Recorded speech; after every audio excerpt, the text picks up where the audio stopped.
Entrega teu caminho ao Senhor, confia nele e o mais ele fará. Muito bom dia, que a mão do Eterno, que a graça de Deus, que a bondade do Senhor se renove sobre nós nessa manhã.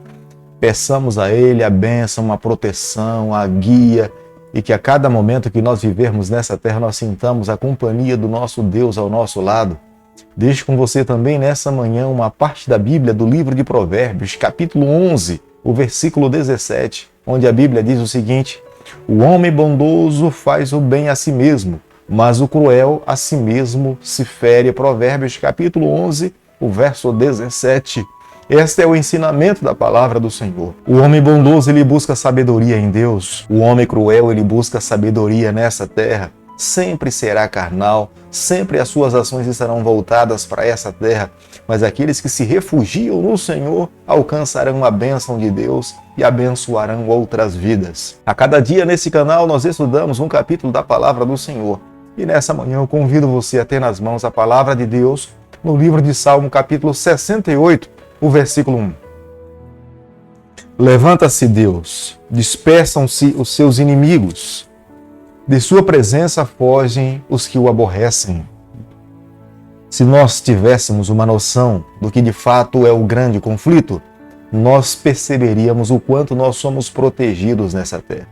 Muitas vezes nós somos extremamente ingratos a Deus, porque não reconhecemos, porque não o louvamos, porque não nos voltamos para Ele com palavras de gratidão, com palavras de reconhecimento, admitindo que tudo aquilo que nós conquistamos na vida e a nossa proteção é a mão do Altíssimo. Davi, no Salmo 68, ele se volta para Deus e agradece a Deus pelo livramento de todos os seus inimigos. Davi sabia que só estava vivo em decorrência da mão e da proteção do Senhor. Se Deus não estivesse ao seu lado, jamais Davi teria condições de poder estar com vida, porque Davi foi caçado como se caça uma agulha no palheiro, mas a mão do seu Deus, o Eterno, lhe protegeu, lhe amparou e não permitiu que nenhum fio da sua cabeça caísse em decorrência dos ataques dos seus adversários. No versículo 1 há um chamado de Davi a Deus, que levante-se, ó Deus. Davi sabia que quando Deus se manifesta do seu mais alto bom trono, nada nessa terra pode permanecer no seu lugar.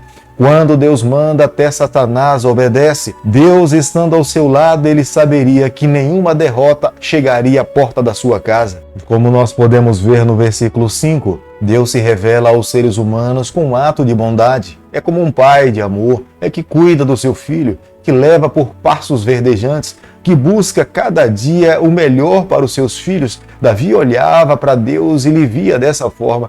Quanto mais nós nos relacionamos com o nosso Deus, nós conseguimos enxergar os seus atos de bondade.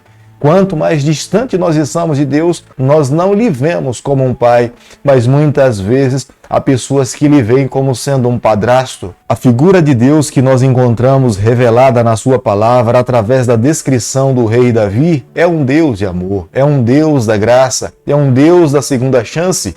É um Deus que não permite nenhum filho viver isolado da sua família. O Deus descrito pelo rei Davi é um Deus justo, é um Deus íntegro, que não permite que injustiças caiam sobre a cabeça dos seus filhos. Se porventura isso acontecer, será ele mesmo que irá fazer justiça com as suas próprias mãos. Davi sabia que toda a peregrinação do seu povo pelo deserto só foi possível através da mão do Senhor. Deus era o seu guia. Deus estava à frente do seu povo. Se Deus não conduzisse o seu povo, jamais eles conseguiriam alcançar a vitória. Se eles chegaram na terra de Canaã, é porque o Eterno os conduziu para lá com mão poderosa. Foi lá no deserto que com mão poderosa Deus se manifestou aos seus filhos, colocou nas mãos dos seus filhos a expressão do seu caráter, a lei de Deus. Mas Deus sempre esperou que os seus filhos lhe amassem com todas as suas forças. Obedecer os seus ensinamentos deveria ser uma resposta de amor. Deveria primeiramente amar a Deus acima de todas as coisas e depois então viver uma vida de fidelidade ao Senhor. O poder desse Deus é imensurável. Jamais alguém pode mensurar ou calcular o poder desse Deus. O povo do Senhor só conseguiu entrar na terra de Canaã porque Deus estava à frente do seu povo. Deus dissipou os reis de Canaã como se dissipa uma neve. Se não fosse a mão de Deus conduzindo o seu povo a entrar naquela terra, a possuir a terra, jamais eles teriam alcançado tamanha proeza. No olhar do rei Davi, Deus escolheu a cidade de Sião, Jerusalém, para que ali fosse construído o seu templo. A cidade estava construída sobre o mais alto monte. Os inimigos tinham as maiores dificuldades para conseguir atacar a cidade, mas foi ali, naquele lugar, onde Deus estabeleceu a sua moradia, estabeleceu o seu nome, para que os seus filhos pudessem adorá-lo. Israel tinha o privilégio de poder ter dentro do seu território a moradia do seu Deus. Eles não precisavam ir longe, ali mesmo, dentro da sua cidade. Era apenas voltar-se para o templo, adorar ao Senhor. Deus ouviria as suas preces, atenderia ao seu clamor. Salmo capítulo 68, versículo 18, a Bíblia diz o seguinte: Subiste às alturas e levaste cativo o cativeiro, recebestes homens por dádivas, até mesmo rebeldes, para que o Senhor Deus habite no meio deles. O rei Davi, nesse momento, agora ele passa a descrever a vitória de Cristo que ele alcançou na cruz do Calvário.